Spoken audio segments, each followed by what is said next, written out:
continuing on, now we get to logs. So the key was, if you remember, if you see logs, if you can make a single log on the left, a single log on the right, you're in good shape.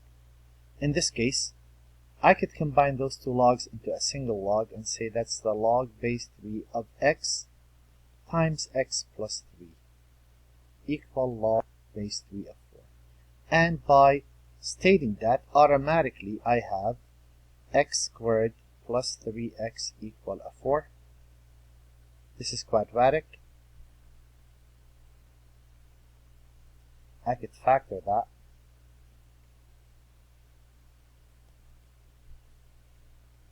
So x equal a negative 4 or a 1. But if I started my problem with a log, domain applies. I can't be taking the log of a negative number. Remember, this quantity has to be bigger than 0.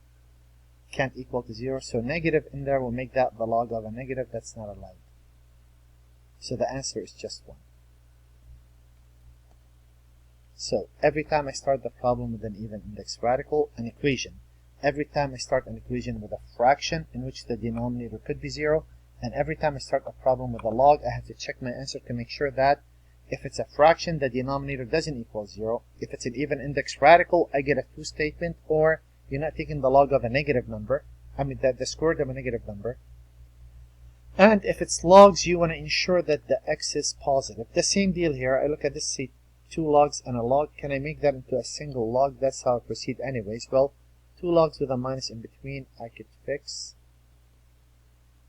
What this means, since the bases are the same, whatever you take in the log of, that's called the argument, are equal. And this is now just a rational equation.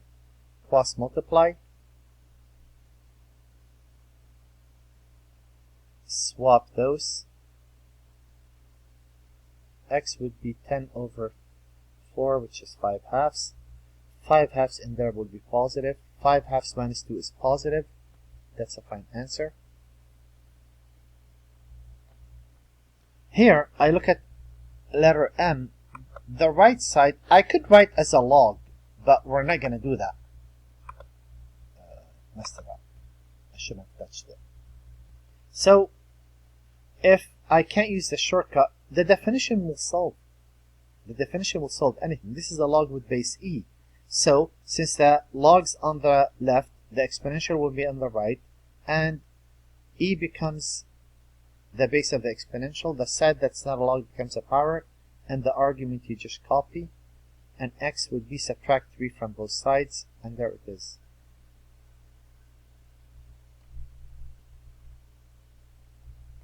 And here I see 2 logs. Well, I'll combine them into a single log. That's a log. If they write no base, that means, don't you multiply those? Isn't that x squared plus 3x? And here I noticed that, you know what? This is not a log. I could write it as a log, but we're not going to go there. We're going to say, well, what's the base? The base is a 10. So 10 is the base of the exponential. That's not a side. The side that's not a log becomes a power, if you remember. This is a polynomial, and you're going to end up with a lot of those. Almost all throughout math. Factor. A 5 and a 2. I want a positive. So positive 5, negative 2. X would be negative 5 or 2. I started the problem with a log. If I put a negative right there, log of a negative is not allowed. So the answer is only 2. And I'm tackling all different combinations you could ever come across. Oh, this is the problem we just did.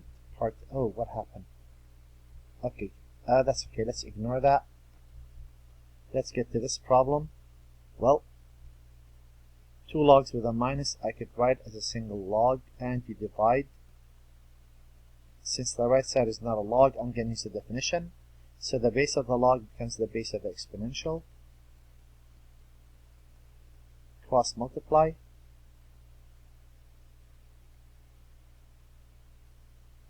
Swap.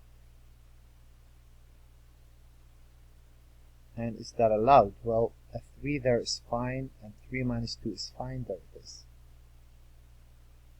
And if I want to solve this, well, I look at the outsidemost log.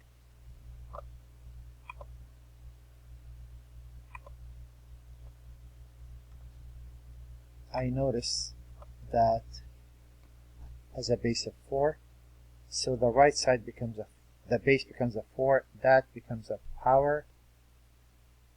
So we're saying log base 10 of x equal 4. The base of the new log is a 10, that becomes the base of exponential, that side becomes a power, and x is 10,000.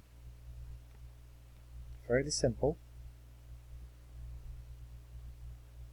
And last thing we want to do, we want to touch on inverses. Find the inverse. Remember how to find the inverse? We switch x with y, and we solve for y. So since there's no way I could make the x into an exponential with a base of 2, the base of the exponential is 2. That's going to be the base of the log on the side that's not an exponential. The power becomes the whole side. Or if you could think of it from now on as I'm gonna log both sides. What base should I use to get rid of the exponential? The base of the exponential. Those undo each other. This is a bit faster now. Add the 3 to both sides. And that is the inverse.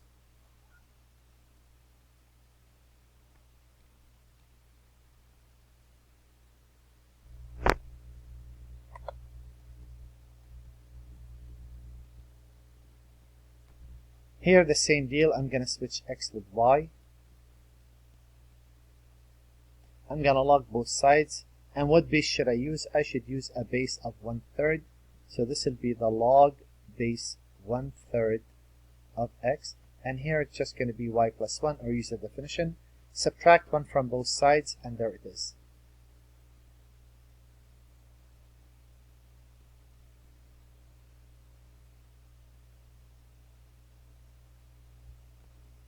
And the last example I have, switch x with y. Here, the base of the log is a 5, so that's going to become the base of the exponential on the side that's not a log. This side that's not a log becomes a power. Add 1 to both sides, and there's my inverse. And that's pretty much it for solving any equation with a log or an exponential.